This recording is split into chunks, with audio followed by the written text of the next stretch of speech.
Alright guys, so we're going to start to move away from working with the DOM for now and get back into learning other parts of JavaScript.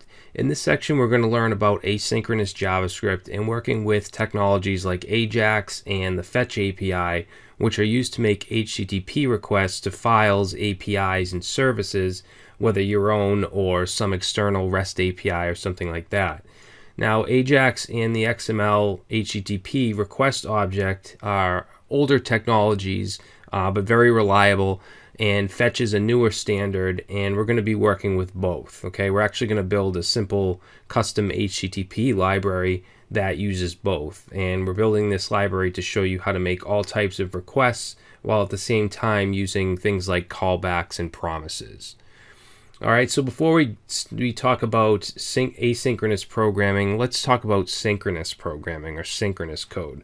So here's an example of some synchronous code. So we have a variable set to a function called load post sync. Okay, so load posts synchronously. And let's say this function fetches posts from some server somewhere. Now, we don't know how long it might take to get these posts. It could be really slow. It could be a really slow network that we're getting them from, low bandwidth, whatever the reason. It could take a few seconds or even more. Now, in this way of writing this code, we're going to have to wait until the posts are fetched and then do something with the posts, and then only after that's done can we move on to the do the next thing function.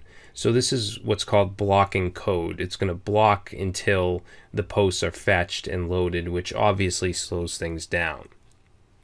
Alright, so now let's take a look at some asynchronous code, okay? Basically the same example, but in a synchronous version.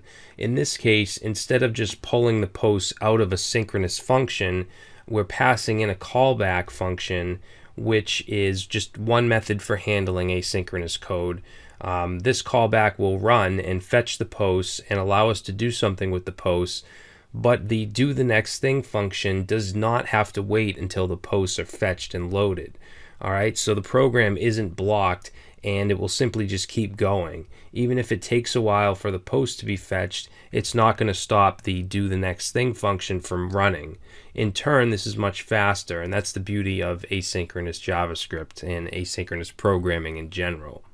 Now, most of the asynchronous code that you're going to work with is going to come from some API or library, such as Ajax and the XHR object, which we'll talk about in the next video, or jQuery Ajax, libraries like Axios, the Fetch API, the Node.js FS or file system module. These are all async technologies, so you just have to handle the response in a certain way. Alright, so there's a few ways to handle asynchronous code. One is callbacks, which have been around forever. That's the example we just saw, had a callback function.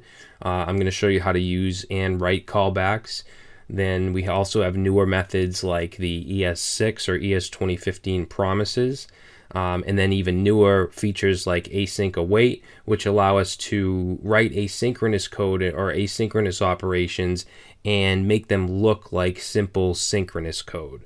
Alright, so in the next video we're going to jump in and we're going to start working with Ajax, which actually stands for Asynchronous JavaScript and XML.